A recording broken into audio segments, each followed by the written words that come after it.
Assalamualaikum warahmatullahi wabarakatuh. Untuk anak-anakku sekalian, salam sehat selalu. Perkenalkan, saya Ibu Dr. Chandra Perbawati SMH. Hari ini akan memberikan perkuliahan di mata kuliah ilmu negara.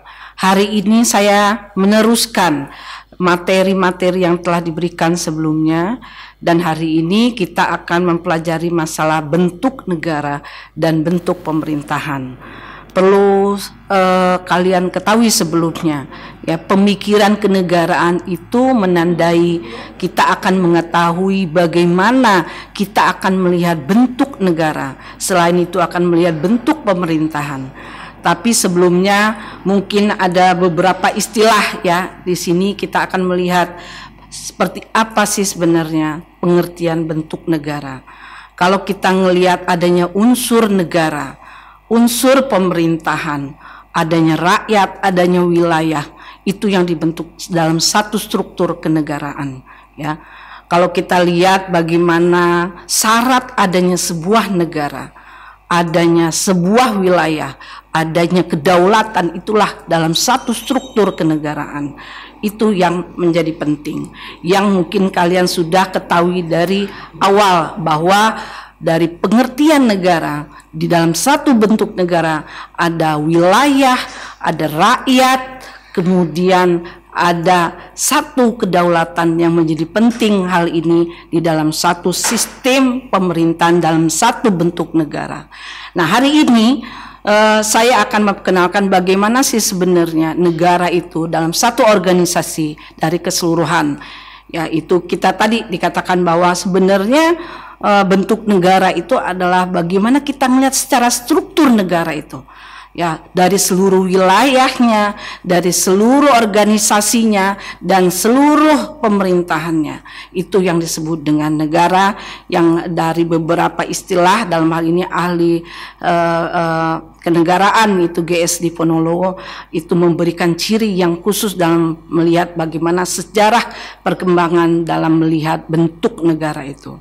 Nah, di sini kita juga melihat bagaimana sih bentuk negara itu mencirikan atau mendomina sebuah negara menurut sejarah perkembangannya. Kenapa? Karena sebelumnya kita juga melihat pemikiran kenegaraan, baik itu dari zaman Yunani kuno, ya, sampai ke pemikiran negara modern, itu melihatkan atau membicarakan bagaimana sih sebenarnya sejarah perkembangan timbulnya sebuah negara itu, ya. Nah, dari sini itu akan dilihat baik secara sosiologis maupun secara yuridis. Kita akan melihat sebenarnya. Jadi kalau kita lihat apa yang di dalam negara itu adalah bagaimana susunan negara itu. Ya, jadi membicarakan negara itu juga membicarakan bagaimana kedaulatan negara itu, bagaimana struktur pemerintahannya, dan bagaimana bentuk negara itu juga mencirikan adanya sistem, bagaimana pelaksanaan sistem pemerintahan negara itu. Ya, di sini saya membagi, kita lihat, ya, bagaimana sih bentuk negara. Pertama, susunan atau organisasi negara secara keseluruhan. Yaitu mengenai struktur negara, kita akan melihat unsur-unsurnya. Kemudian bagaimana daerah itu bangsa dan pemerintahnya. Demikian kita akan melukiskan, ya, bagaimana dasar negara tersebut. Ya, bagaimana susunan atau tata tertib suatu negara yang berhubungan dengan organisasi tertinggi, yaitu pemerintahan negara itu. Juga kita akan melihat bagaimana kedudukan masing-masing organisasi dalam kekuasaan negara. Sehingga nanti kita akan melihat dari bentuk negara akan mencerminkan apakah misalnya contoh bentuk negara atau negara kesatuan yang berbentuk republik. Jadi mencirikan kesatuan. Ya, artinya dari bentuk negara itu akan terlihat bagaimana nih sistem pemerintahan yang akan berdaulat dalam negara tersebut. Ya, kemudian tadi saya katakan bahwa dengan melihat bentuk negara, kita akan melihat bagaimana pemerintahannya.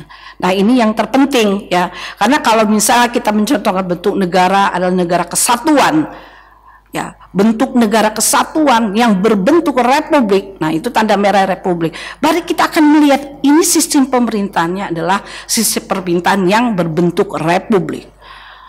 Dengan mencirikan republik, kita akan melihat sebuah negara yang pemerintahannya negara kesatuan yang berbentuk republik itu akan otomatis dipimpin oleh seorang presiden. Nah, itu ya, itu jadi ini yang mencirikan bagaimana kita melihat bentuk negara itu akan bersiknipan dengan bentuk pemerintahan. Itu ya. Kemudian kita lihat negara kesatuan. Apa sih negara kesatuan? Mungkin selama ini ya Ananda sekalian mahasiswa tahu, oh iya negara kesatuan itu contohnya NKRI, Negara Kesatuan Republik Indonesia. Ada negara-negara lain juga yang menyebut negara kesatuan. Tapi apa yang menandakan negara kesatuan?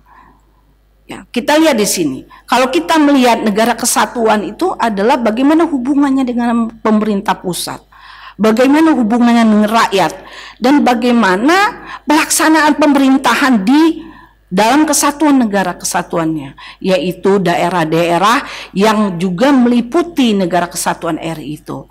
Kita pernah mencontohkan ya, ada beberapa dalam sejarah ketatanegaraan kita pernah menjadi negara Republik Indonesia Serikat misalnya. Negara Republik Serikat mencirikan bahwa pemerintahnya tadi beberapa negara serikat kan gitu. Nah, ini juga gitu. Kita mencontohkan negara sekarang Indonesia sebagai negara kesatuan.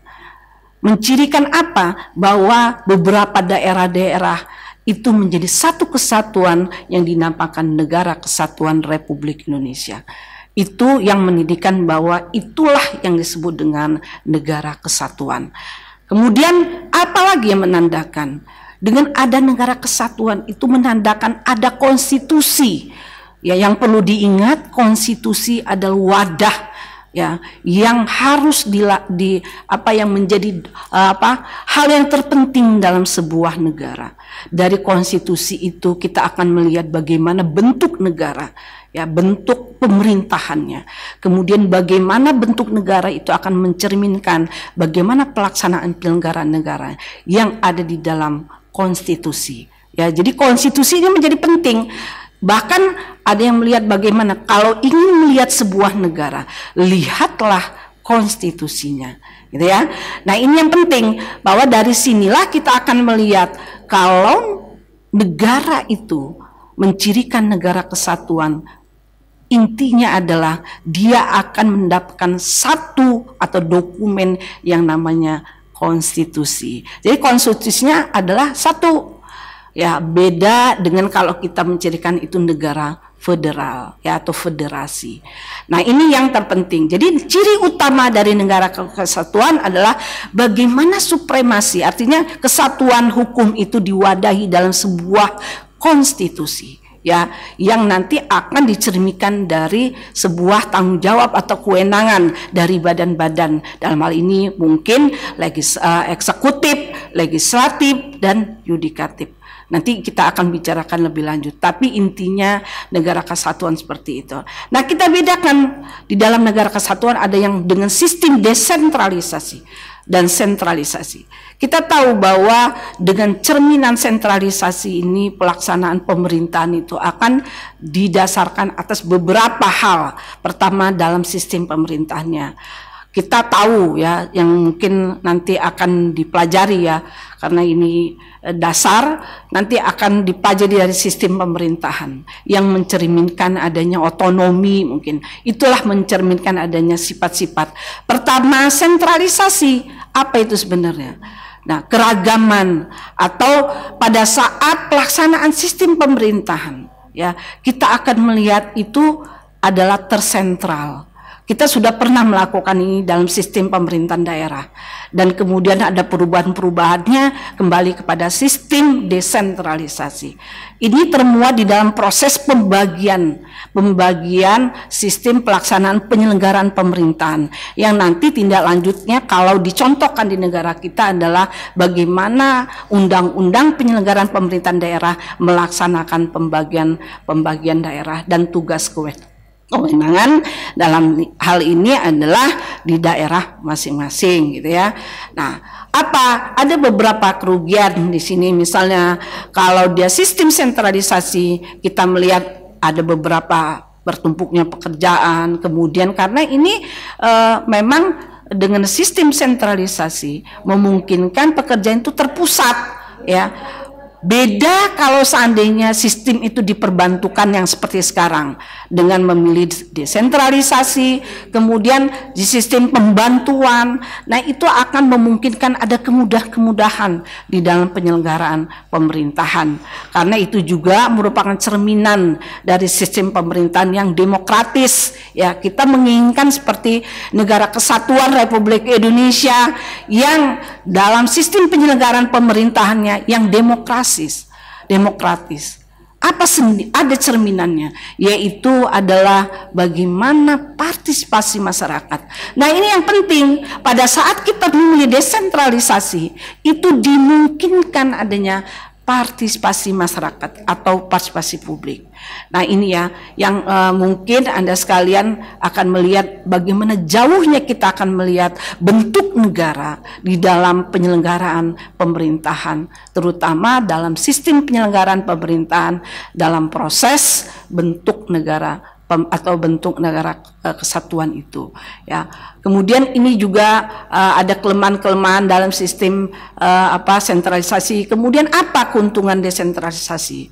Tadi Bu Chandra sudah katakan bahwa dengan sistem desentralisasi memungkinkan kita akan partisipasi masyarakat, terutama di daerah-daerah, terutama di dalam misalnya dicontohkan negara kita terdiri atas beberapa daerah, dengan dimungkinkan adanya negara kesatuan dengan sistem desentralisasi yang memang penyelenggaraan pemerintahan di atas norma-norma hukum yang dibuat dalam konstitusi, itu dimungkinkan negara kita adalah negara yang benar-benar mencerminkan negara demokratis. Mungkin hari ini saya akhiri, dan nanti kalian bisa lihat di beberapa materi-materi yang kita akan share di dalam Fiklas atau semuanya, itu juga nanti akan kalian pelajari. Mungkin ini yang bisa saya berikan untuk materi hari ini, selebihnya mungkin akan kalian pelajari di dalam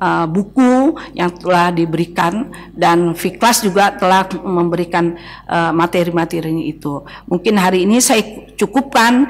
Assalamualaikum warahmatullahi wabarakatuh.